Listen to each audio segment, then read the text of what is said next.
guilty or innocent, you have to clear your name somehow, and locking yourself in an embassy is not going to achieve that. Yeah, you don't want to ever be in a situation where you're living for 7 years in a small confined space, isn't it? Because I'm not sure I believe that rubbish about smearing on his own walls. I mean, I think that is an example of how he is being smeared in that respect. But I'd love to know what he thinks, because or what his plan was. What was his long-term plan? That he'd live in the embassy forever? Because surely there's not much difference. Obviously, there is a difference, because in the embassy that you'd have your own freedom of choice to do what you want. But he might as well just have gone to jail for 7 years, right? Well, yeah, I suppose so. With what he's seen and what he's published, do you think perhaps there is a legitimate reason why he has no confidence whatsoever in the authorities? Well, for me, the greatest person of his ilk in our lifetime has probably been someone, if you can, and I think it's a bit of a stretch to compare him to someone like Nelson Mandela. Nelson Mandela spent 28 years in prison, and and fought a system that was really was against him in every way possible. I mean, it's difficult to pinpoint exactly what Julian Assange is trying to rally against here, and what his fight is beyond just trying to build up a cult of personality around him.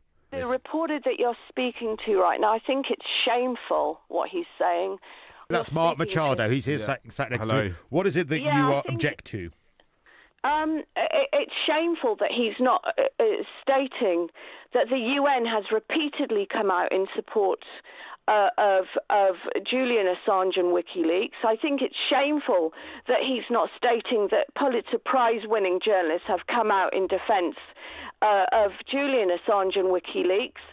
I think his stance to bleat on about Hamas when Tony Blair has met all of those people repeatedly and done far more and said far more than Corbyn or whatever. I think it's shameful that he is critical of not Bush and Blair and people who took Britain and British soldiers into an illegal war, into an unlawful war, into a war where they were stating lies that there were WMD, that Bush and Blair are not in court. No, but by the way, Laura, I don't. And yet the people who reveal the facts that Britain went in on lies, or that the crimes of the establishment, those people who expose the lies of the government are being hounded in this way. I think it's shameful what I've heard British journalists. Do you not agree, though, Laura? Do you not agree? Well, firstly, I think it is the gentleman from the Henry Jackson Society who was on the phone that was making these assertions about Jeremy Corbyn and Hamas and Society, that's it. The right-wing society. That's it. Now, but do you not acknowledge, though, that whilst everything you say might be true, it might all have been a big conspiracy. You're right, that some people, some major organisations and the like are supportive of Assange. But do you not acknowledge that he's done himself absolutely no favours by not at least trying to take the stand, trying to face justice? If he went to prison as a result of that, well then... Because what all this has been about from the very beginning was about America wanting him. Okay, wanting him extradited because he's a political prisoner. Don't you see that? Yeah, but then stand up in court. Well, then stand up in court and have your moment and say that at the moment we don't know that. Like anyone else, the right to political asylum and refuge. It's in international law. Why don't you respect that and defend it? Laura, can I ask you a question? What do you think he's running away from? He just spent 7 years of his life inside a room in the Ecuadorian embassy. What has he got to hide? Who are you? My name's Mark. I'm just in the studio. Mark Machado is one of the people that you were just criticising who was giving his opinion on Assange. No, I think the person it sounded like the person that you were speaking to was on a phone. He's been looking through the newspapers. I've just happened to be here. What do you think, though? In answer to the question, what do you think he has to hide? And if you think it's nothing, don't you think it gives the impression he has something to hide by staying in the embassy for that long?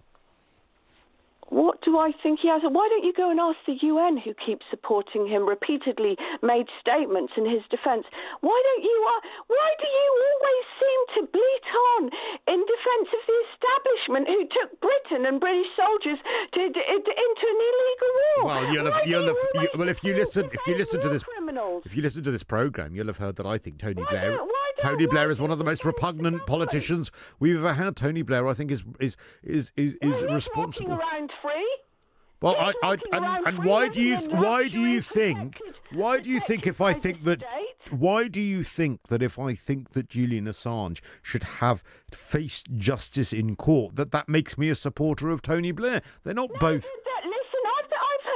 I've heard the nonsense that radio and TV presenters have been speaking for 2 days.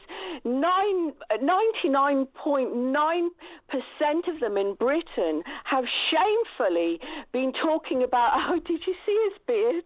Oh, as if they've never seen a man with a beard before. What the hell? And you call that journalism? Well, in fairness, I mean, he did look ridiculous when he came out of the embassy, but you're right, that aside.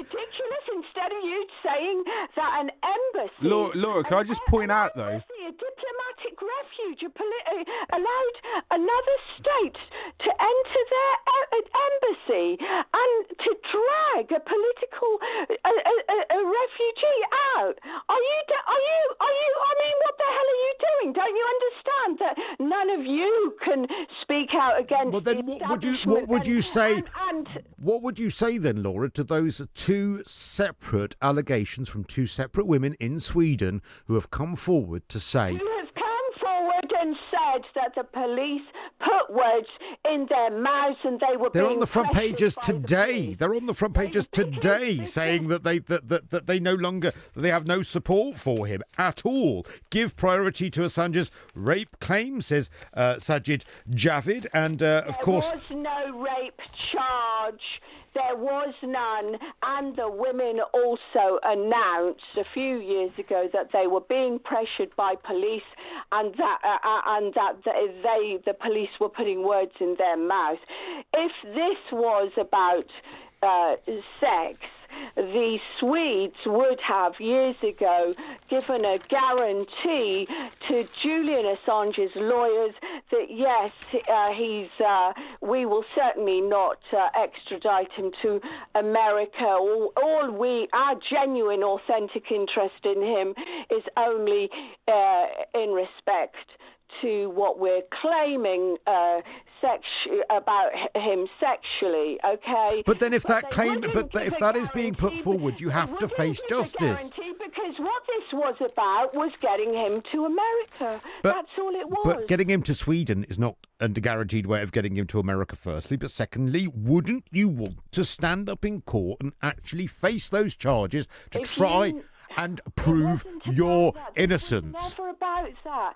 This wasn't about that. Even yesterday, the reasons that were given were not even that in writing. If you go and look at what was stated, it was about the US. The British went into a diplomatic embassy and dragged him out for the US. After the Ecuadorians withdrew their immunity for him, so that therefore they could lawfully do that. That is the law. They were given £9 billion or dollars.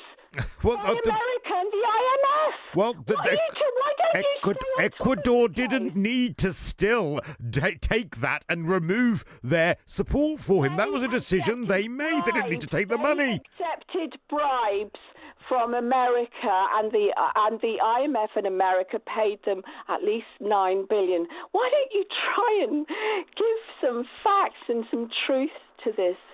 Well, I mean, you've just put... Well, I mean, in fairness, Laura, you've just put forward the fact that you believe these women are lying as a fact. You can't state that as a fact any more than I can.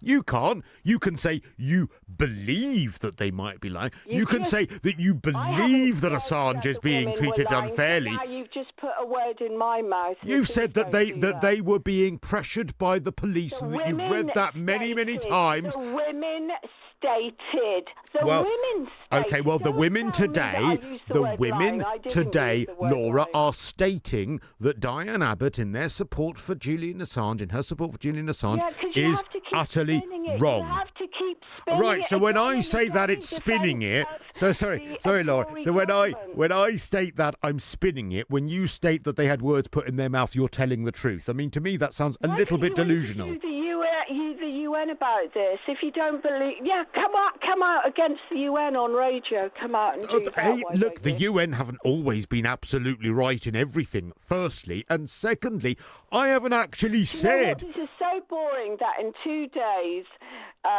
99% of the radio and TV, who are mostly Tories anyway, the presenters or Tory-leaning, have all been mocking him, laughing about him, and misrepresenting. Well, actually, Laura, being untruthful about the story. have you heard me once this morning say that I believe that Assange is guilty? I've heard different. Well, I'm not other presenters, Laura, so don't ring up to me and have a go at me about other I've seen presenters. others. Nothing to do with other presenters. But I've Laura, heard others. all I have said today is that I believe that whether he is guilty, whether he is innocent, whether he is being stitched up, whether he is not, actually facing justice in court is the only way we're going to get to at least a modicum of the truth.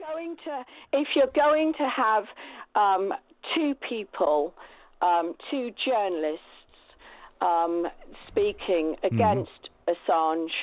I don't think anyone's speaking against Assange. I think you should get one journalist or reporter or someone from another society speaking. Well, we don't actually need to do this. This isn't the BBC. This isn't the lovely, cosy auntie BBC. We don't need to do that. And I think, Laura, you've articulated your support probably better than anyone that we could have got in favour of Assange. And secondly, actually, I don't think any of us, either of us, or anything you've heard this morning was actually saying that we believe that Assange is guilty. I haven't said that once.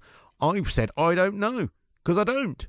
But I think that it's very, very suspicious and does your cause no favours if you lock yourself up in an embassy and you don't go to court. If you are being falsely accused and you end up going to prison under false circumstances, well then, that is how it is. You will be a martyr. You will be going to prison wrongly. But better that than lock yourself away and not actually get your side of the story heard. Because remember, we've not heard his side of the story because he's been locked away in the Ecuadorian embassy. So to me, he's doing himself no favour.